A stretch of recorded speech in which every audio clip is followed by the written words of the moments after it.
नमस्कार, आप देख रहे हैं बीडी न्यूज। बानसूर नगर पालिका में व्याप्त भ्रष्टाचार की जांच को लेकर 20 दिनों से धरने पर बैठे पार्षदों ने मंत्री शकुंतला रावत के आश्वासन के बाद 8 दिन के लिए धरना स्थगित कर दिया।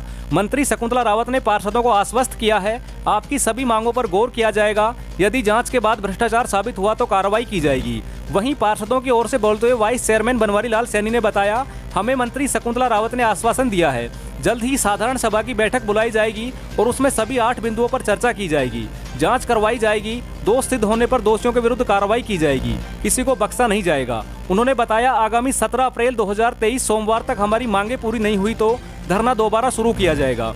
वहीं नगर पालिका में बनने वाली समितियों के गठन पर मंत्री शकुंतला रावत ने कहा, अभी तो ऊपर से ऐसे निर्देश नहीं आए हैं, जैसे ही निर्देश आएंगे समितियों का गठन करवा दिया जाएगा। वैसे भी सारे पार्षद समितियों के चेयरमैन हैं, चेयरमैन पार्षद और हम सब मिलकर काम कर रहे हैं। चतुर्थ श्रेणी नगर पालिका से तृतीय श्रेणी नगर पालिका पर बोलते हुए मंत्री ने कहा, पहले बच्चा पैदा होता है, वह जवान होता है, फिर वह बूढ़ा होता है। मैं घोषणा नहीं करती हूं, पर हाँ, मैं प्रयास करूंगी कि चतुर्थ श्रेणी नगर पालिका से बानसूर नगर पालिका तृतीय श्रेणी बने।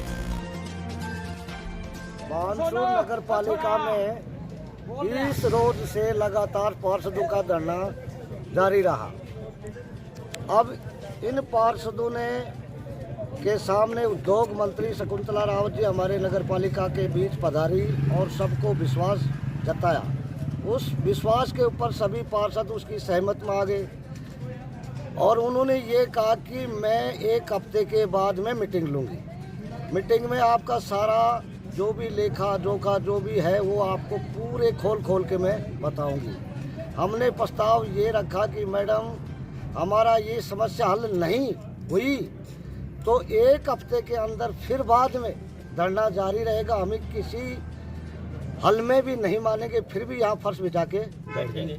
अभी तो धरना बंद खत्म कर रहे हैं, स्थगित किया है, आश्वासन पर स्थगित किया है। 1 हफ्ता के लिए हमने विश्वास दिलाकर स्थगित किया है। अभी तक का जो आइडिया है, मेरे को तो यही लग रहा है कि समाप्त कर दिया है और मेरी बात भी होती रहती थी इनसे जी। ऐसा नहीं है कि इतने दिन में मैं बानसूर जब भी आई तो मैंने इनसे बात भी करी थी, बातचीत भी करी थी, लेकिन सबको अपना अपना अधिकार है, स्वतंत्र है हमारा देश प्रदेश कि अपनी बात रखने के लिए। भाई कहीं सड़क बन गई, नाली नहीं बनी है, नाली बन गई तो पटरी नहीं बनी है, तो ये आपस में छोटी मोटी शिकायतें चलती रहती है, कोई बड़ी बात नहीं है। हमारे चेयरमैन साहब है नीता सज्जन मिश्रा जी, अच्छा काम कर रहे हैं, हम लोग सब मिल करके।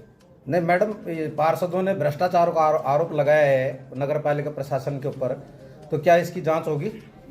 जो आजकल मेरा जहाँ तक सोच है कि ऑनलाइन आवेदन होता है और ऑनलाइन ही पेमेंट होता है, ऑनलाइन ही टेंडर होता है, ऑनलाइन सारे काम होते हैं। अगर फिर भी कोई संदेह है तो इन सब की मीटिंग करके उसके बीच में इनको वो जो भी कौन कौन सी लिस्ट है, कौन लगे हैं, क्या है, किसको टेंडर हुआ है, वो चाहते हैं वो इनको दिखा देंगे।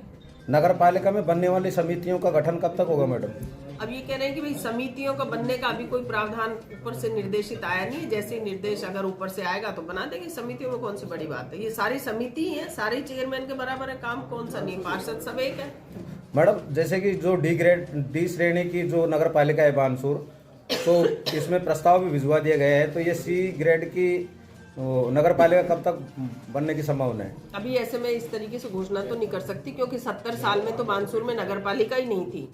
ग्रेड से क्या है, पहले तो बच्चा ही होता है, बाद में वो युवा होता है, फिर जवान होता है, फिर बुढ़ा होता है। तो शुरू में अभी हमारी इस ग्रेड की है, फिर और इस ग्रेड में भी हमारे इतने काम हो रहे हैं, करोड़ों के काम हो रहे हैं। बानसूर में सड़कें बन रही है, लाइट लगी है, CCTV कैमरे लगे हैं, सफाई का काम हो रहा है, अग्निशमन सेवा यहाँ पर आ गई है। तो जो सुविधाएं कस्बे को मिलनी चाहिए वो हमारी नगर पालिका से मिल रही है।